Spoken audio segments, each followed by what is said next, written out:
Então, o que é a topologia? A topologia é a forma como os vértices, os polígonos e as arestas do modelo são distribuídas ao longo da superfície desse modelo 3D. Então, e tem algumas regrinhas para a gente fazer um personagem 3D com a topologia correta. Dentre elas, a gente deve evitar, né, proibir, né, o uso de n-gons, que são polígonos com mais 4 lados, deve evitar ao máximo, porque isso vai dar problema na hora de animar. Você não deve usar faces triangulares. Se não for possível evitar, use o mínimo possível para o modelo não pinçar. A gente não deve deixar buracos na malha, nem vértices ou arestas soltas. Porque se você fizer isso, quando você estiver animando esse modelo, esses vértices soltos, esses arestas soltos vão se mexer e vão ficar estranhos, vão ficar feio, não vai funcionar. Outra coisa, vértices que dão origem a 5 ou mais arestas devem ser evitados, porque isso também atrapalha a topologia do modelo na hora que ele está sendo animado, ele não vai se deformar direito. E o ideal são vértices que deem origem a apenas 3 arestas. Aqui um exemplo de uma boa topologia do Brian Tyndall, americano. Vocês podem ver como os polígonos são bem distribuídos ao redor do corpo. E outra coisa, é bom vocês já atentarem aqui, áreas em que vão ser dobradas, muito dobradas, você pode ver que tem uma definição maior de polígonos. Aqui a gente tem mais polígono na região aqui do nosso cotovelo, na região do joelho, na região do calcanhar, nas mãos tem maior definição de polígonos, a cabeça também aqui não está aparecendo, mas também tem. Por quê? Porque são áreas que vão se deformar com frequência. Então é bom que você tenha uma quantidade legal de polígonos nessas áreas para que elas tenham uma movimentação mais fluida. Já áreas que quase que não dobram, por exemplo, você pode ver aqui o antebraço e a região do bíceps, não tem muita definição de polígono como tem aqui. Por quê? Porque essas áreas não dobram, a não ser que você quebre o braço. Mas numa situação normal, essas áreas não vão estar sendo dobradas em tempo real ou em animação. E o que é a retopologia? Né? A retopologia é o ato da gente reconstruir essa malha 3D com base em outra malha, em outro modelo. Por exemplo, a escultura digital. Então, atualmente, a gente usa muita retopologia para começar a fazer nossa malha, seja para animação ou para games, em cima da nossa escultura digital. Porque acontece, uma vez que a gente esculpiu todo o modelo, a gente tem a definição, a gente tem lá um personagem, ele tem a armadura, tem o rosto, o corpo dele é daquele jeito, a gente já esculpiu tudo bonitinho, tá lá, legal, tá funcionando, a silhueta tá boa. Aí você pode começar a fazer retopologia, recriar a malha 3D com base nessa escultura, fazendo essa retopologia para games ou para animação. E aí você vai planejar nessa sua topologia os edge loops, que é o que vai permitir que o seu modelo seja animado. Então, tá aqui o exemplo da retopologia, a gente reconstruindo a malha com base na escultura digital. E o que é os edge loops, né, que eu falei? Tá aqui dois exemplos de bons edge loops. O edge loop ele é uma técnica de confecção de malha 3D que diz que as arestas do modelo, suas edges, seus vértices, eles devem seguir as fibras dos músculos, formando os elos ou loops ao redor deles. Então tá aqui um exemplo para vocês entenderem. A gente tem aqui um loop para os olhos, um loop para as sobrancelhas, um loop para o nariz e para a boca, um loop da boca, um loop dos lábios. Aqui na imagem maior, vocês podem ver como existem loops ao redor dos principais grupos musculares do corpo humano. Tem essa definição maior no rosto. Você tem aqui os loops ao redor das costelas, dos seios, dos músculos aqui que definem o umbigo. Aqui um exemplo também do brasileiro, Pedro Toledo. Você tem os edge loops distribuídos no rosto da forma correta, ao redor dos olhos, ao redor da boca. Aqui a imagem do personagem que a gente vai estar construindo no nosso curso. Vocês podem ver que os loops são bem distribuídos seguindo os músculos do personagem. Aqui um close-up para vocês terem uma noção como tem o loop dos olhos, da boca. Então Então, por que, a gente tem que fazer os edge loops? Qual é a vantagem dos edge loops? Eles permitem que o modelo 3D, quando ele for tensionado, quando ele estiver se movimentando, ele vai se movimentar da forma correta, a forma anatômica, sem pensar a malha ficar os polígonos saindo para um lado para o outro, como se tivesse quebrado, ou amassando a malha de uma forma estranha.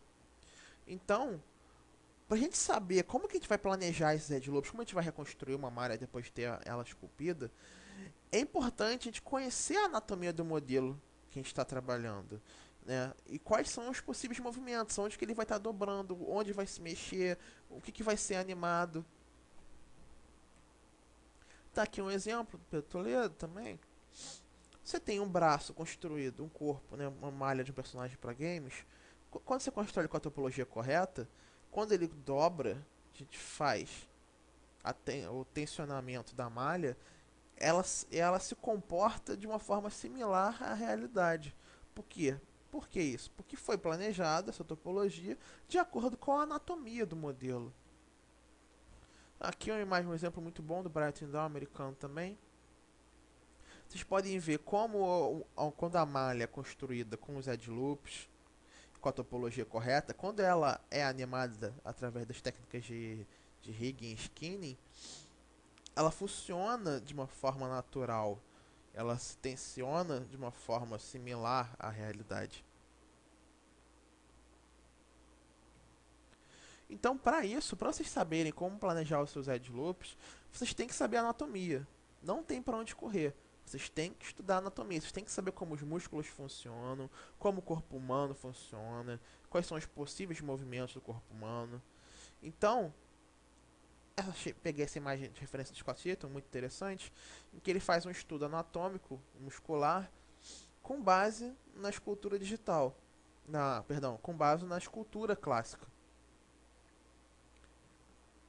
Isso aqui também é uma imagem de referência do Frederic Delavier, um livro que eu vou indicar para vocês, em que você tem o corpo humano, fotografias do corpo humano desnudo, e o estudo muscular em cima dessas fotografias. Quais são os músculos que estão ali por baixo?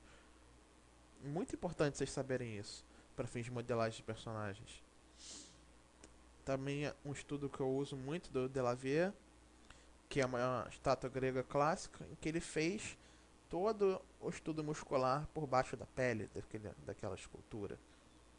É muito interessante vocês saberem, e muito importante saber onde vai cada músculo, como esses músculos se comportam. Peguei esse exemplo também, que eu achei bem legal, porque nem sempre está fazendo só personagem, às vezes a gente quer fazer uma criatura. E achei legal porque fizeram um estudo anatômico de um dragão. Então você tem aqui como o dragão seria na realidade e como que seria a distribuição muscular dele, né, e a distribuição óssea. Muito interessante para vocês que querem fazer criaturas fantásticas também. Então, uma vez que os edge loops eles são indispensáveis para a gente fazer um modelo que funcione, não adianta você, o modelo é muito bonito, tá, funciona lá pra... Você fez o render e tá muito bonito e legal. Tá, mas e aí?